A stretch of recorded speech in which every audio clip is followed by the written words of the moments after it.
নমস্কাৰ newsplusassam সমূহ দৰ্শকক মই ৰূপমে স্বাগতম জনাইছো। এই মুহূৰ্তত আজিৰ দিনটো ৰাজ্যখনৰ লগতে ভাৰতবৰ্ষৰ বিভিন্ন প্ৰান্তৰ পৰা কেইবাটাও গুৰুত্বপূৰ্ণ খবৰ লৈ আহিছো আৰু এনেকুৱা খবৰ নিত পাই থাকিবলৈ আমাৰ এই চেনেলটি সাবস্ক্ৰাইব কৰি ভিডিঅ'টো একোটাকৈ লাইক কৰিবলৈ নাপাহৰিব। আজিৰ প্ৰথমটো বিগ ব্ৰেকিং নিউজ ৰাজ্যবাসীলৈ সম্পত্তিৰ অধিকাৰক লৈ উচ্চতম ন্যায়ালয়ে গুৰুত্বপূৰ্ণ ৰায় প্ৰদান কৰিছে। এতিয়াৰ পৰা চৰকাৰে বিচাৰিলে কাৰোবাৰ ব্যক্তিগত সম্পত্তি অধিগ্ৰহণ কৰিব নোৱাৰিব। এই সন্দৰ্ভত উচ্চতম ন্যায়ালয়ে এইদৰে ৰায় প্ৰদান কৰিছে। মুখ্য ন্যায়াধীশ DY চন্দ্ৰচূড়ৰ নেতৃত্বত 9জনীয়া বিচাৰপীঠে এই গুৰুত্বপূৰ্ণ ৰায় প্ৰদান কৰিছে। লৈ আহিছো সবিশেষ এই মুহূৰ্ত। বাতৰিটো মন কৰিব, সম্পত্তিৰ অধিকাৰক লৈ উচ্চতম ন্যায়ালয়ৰ ঐতিহাসিক ৰায়। এতিয়াৰ পৰা চৰকাৰে বিচাৰিলে অধিগ্ৰহণ কৰিব নোৱাৰিব আপোনাৰ ব্যক্তিগত সম্পত্তি। মুখ্য ন্যায়াধীশ DY চন্দ্ৰচূড়ৰ নেতৃত্বত 9জনীয়া সাংবিধানিক বিচাৰপীঠৰ এই ঐতিহাসিক ৰায়।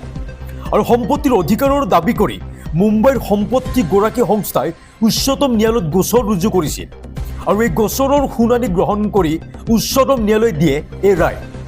আৰু মাত্ৰ এসপ্তাহৰ পিছতেই অৱসৰ গ্ৰহণ কৰিব মুখ্য ন্যায়াধীশ DY চন্দ্ৰচূড়ে। আৰু অৱসৰৰ প্ৰাক্ষণত মুখ্য ন্যায়াধীশ গৰাকীৰ এই ৰায় ঐতিহাসিক ৰায় হিচাপে বিবেচিত হৈছে। আৰু এতিয়া আহিছো পৰৱৰ্তী গুৰুত্বপূৰ্ণ খবৰটোলৈ। PM কিষাণৰ 19 নং কিস্তিক লৈ জনাই আছো এই মুহূৰ্তত এক ডাঙৰ খবৰ। কৃষকসকলক লৈ এই মুহূৰ্তত ডাঙৰ খবৰ, যিহেতু ফেব্ৰুৱাৰী মাহতে লাভ কৰিব PM কিষাণৰ 19 নং কিস্তিৰ ধন। কিন্তু ইয়াৰ মাজতে 8 লাখ ভুৱা হিতাধিকাৰীয়ে নাপাব PM কিষাণৰ ধন। 8 লাখ ভুৱা হিতাধিকাৰী হিচাপে বিবেচিত হৈছে PM কিষাণৰ ক্ষেত্ৰত। আৰু তেনেস্থলত যিসকল ভুৱা হিতাধিকাৰী হিচাপে বিবেচিত হৈছে তেওঁলোকে এইবাৰ ধন নাপাব। জনাই আছো এই ডাঙৰ খবৰটো বিস্তাৰিতভাৱে। PM কিষাণৰ 19 নং কিস্তিক লৈ আহি গ'ল ডাঙৰ খবৰ। ফেব্ৰুৱাৰী মাহতে লাভ কৰিব পাৰে 19 নং কিস্তিৰ ধন। এইবাৰ ৰাজ্যত PM কিষাণৰ ধন লাভৰ পৰা বঞ্চিত হ'ব 8 লক্ষাধিক ভুৱা হিতাধিকাৰী। এই মুহূৰ্তত জনাই আছো এক ডাঙৰ আপডেট PM কিষাণক লৈ। ফেব্ৰুৱাৰী মাহতে লাভ কৰিব পাৰে 19 নং কিস্তিৰ ধন। কিন্তু এইবাৰ ৰাজ্যত PM কিষাণৰ ধন লাভৰ পৰা বঞ্চিত হ'ব 8 লক্ষাধিক ভুৱা হিতাধিকাৰী। কিন্তু ভুৱা কৃষকৰ বিৰুদ্ধে এতিয়া জিলাই জিলাই আৰম্ভ হৈছে তীব্ৰ অভিযান আৰু সাজু কৰিছে ভুৱা হিতাধিকাৰীৰ এখন বৃহৎ তালিকা। জানিব পৰা মতে একেটা পৰিয়ালতে এতিয়া 2-3জনকৈ ভুৱা হিতাধিকাৰী থকাৰ খবৰ আহি পৰিছে। লগতে 98জন কৃষি বিষয়াৰ বিৰুদ্ধে এতিয়া চলিব অভিযান। কৃষকৰ সন্মানৰ বাবে দিয়া ধনৰ ওপৰত এতিয়া চকু দিছিল ভুৱা কৃষকে আৰু ভুৱা কৃষকৰ তালিকা সাজু কৰি তদন্ত আৰম্ভ কৰিছে। বৰপেটা জিলাত ধৰা পৰিছে সৰ্বাধিক ভুৱা কৃষক। 2,03,839জন ভুৱা হিতাধিকাৰী বৰপেটা জিলাৰ। ইয়াৰ পিছতে দ্বিতীয় সৰ্বাধিক ভুৱা হিতাধিকাৰী আছে নগাঁও জিলাৰ। নগাঁৱত মুঠ 16,068জন ভুৱা হিতাধিকাৰী পোৱা গৈছে। ইপিনে ধুবুৰীত 68,318জন ভুৱা হিতাধিকাৰী পোৱা গৈছে। লগতে কামৰূপ গ্ৰাম্যত 63,113জন পোৱা গৈছে। সৰ্বমুঠ 33খন জিলাত ভুৱা কৃষক পোৱা গৈছে। আৰু দীৰ্ঘদিন ধৰি এইসকল ভুৱা হিতাধিকাৰীয়ে আত্মসাৎ কৰি আহিছিল PM কিষাণৰ ধন। আৰু ভুৱা প্ৰমাণিত হোৱাৰ পিছতে ঘূৰাই দিব লাগিব PM কিষাণৰ ধন। পৰৱৰ্তী খবৰ, মূল্য বৃদ্ধিৰ মাজতে ৰাজ্যবাসীলৈ ভাল খবৰ, কিয়নো হুৰাহুৰে এতিয়া পিঁয়াজৰ দাম কমিছে। বজাৰত এতিয়া গ্ৰাহকে ভিৰ কৰিছে পিঁয়াজ কিনাৰ বাবে। কিমান আপুনি পিঁয়াজ কিনিব? 35 টকাত লাভ কৰিব এতিয়া পিঁয়াজ। জনাই আছো সবিশেষ খবৰ। এই ৰাজ্যত হুৰাহুৰে কমিছে পিঁয়াজৰ দাম। একেকোবে 10 টকালৈ হ্ৰাস পালে পিঁয়াজৰ মূল্য। NCCF নামৰ এক সংস্থাই গ্ৰহণ কৰিছে এক বৃহৎ পদক্ষেপ আৰু ৰাজ্যৰ প্ৰতিটো প্ৰান্ততে এতিয়া উপলব্ধ হ'ব এই পিঁয়াজ। ৰাজ্যবাসীৰ বাবে 800 মেট্ৰিক টন পিঁয়াজ ক্ৰয় কৰিছে NCCFে। চাংচাৰীৰ পৰা ৰাজ্যৰ প্ৰতিটো প্ৰান্তলৈ পঠিওৱা হ'ব এই পিঁয়াজ আৰু ভেণ্ডৰৰ জৰিয়তে ক্ৰয় কৰিব পাৰিব এই পিঁয়াজ।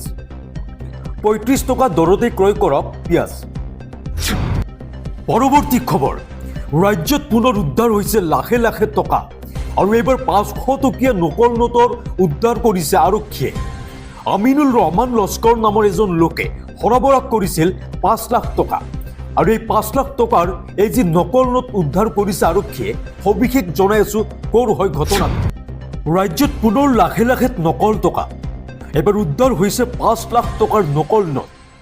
আমিনুৰ ৰহমান লস্কৰ নামৰ এজন যুৱকে সৰবৰাহ কৰিছিল এই টকা।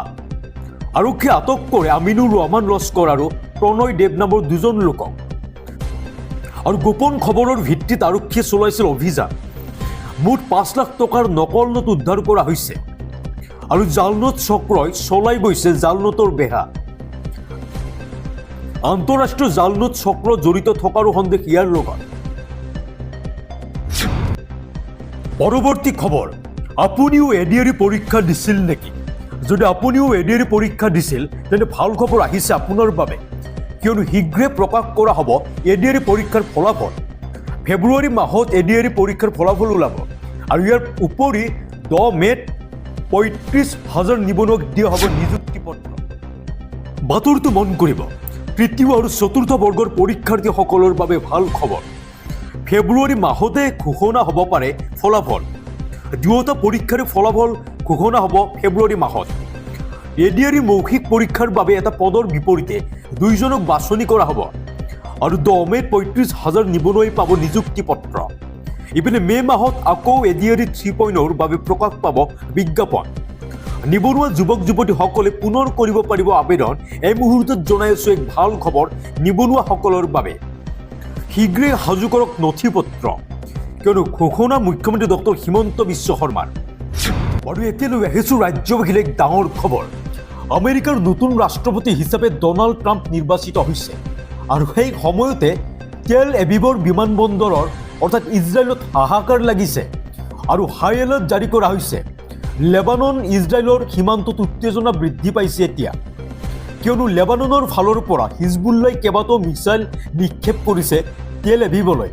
আৰু ইয়াৰ পাছতে ৰাষ্ট্ৰপতিৰ নিৰ্বাচনৰ দিনাই ইজৰাইলৰ কেইবাটাও প্ৰান্তত উত্তেজনা বিৰাজ কৰিছে। জনাই আছো সবিশেষ তথ্য এই মুহূৰ্তত জনাই আছো ৱাৰ ব্ৰেকিং। ডনাল্ড ট্ৰাম্প ৰাষ্ট্ৰপতি হোৱাৰ পিছতে এতিয়া চিন্তা বাঢ়িছে ইৰাণ সমৰ্থিত বিদ্ৰোহীৰ। ইৰাণৰ প্ৰতি কঠোৰ নীতি লোৱাৰ সম্ভাৱনা এতিয়া ট্ৰাম্পৰ। ইয়াৰ পূৰ্বে ইজৰাইলৰ ওপৰত হেঁচা বৃদ্ধি কৰাৰো চেষ্টা ইৰাণৰ। ইজৰাইলৰ কেইবাটাও প্ৰান্তত জাৰি কৰা হৈছে এলাৰ্ট। আৰু ইজৰাইলৰ তেল এভিভত হাই এলাৰ্ট জাৰি কৰা হৈছে। তেল এভিভলৈ লক্ষ্য কৰি নিক্ষেপ কৰা হৈছে মিছাইল। আমেৰিকাৰ নিৰ্বাচন চলি থাকোঁতে সংঘটিত হৈছে ঘটনাটো। হিজবুল্লাৰ তৰফৰ পৰা নিক্ষেপ কৰা হৈছে এই মিছাইলসমূহ। এই মিছাইল পৰেগৈ বিমানবন্দৰৰ কাষত। আৰু সমগ্ৰ অঞ্চলত এতিয়া জাৰি কৰা হৈছে হাই এলাৰ্ট। ইৰাকৰ তৰফৰ পৰা নিক্ষেপ কৰা হৈছে ড্ৰোন। আৰু ইৰাণ সমৰ্থিত বিদ্ৰোহীয়ে এই ড্ৰোন নিক্ষেপ কৰিছে এতিয়া ইজৰাইলৰ ওপৰত। ডনাল্ড ট্ৰাম্প ৰাষ্ট্ৰপতি হোৱাৰ পিছতে এতিয়া চিন্তা বাঢ়িছে ইৰাণ সমৰ্থিত বিদ্ৰোহীৰ।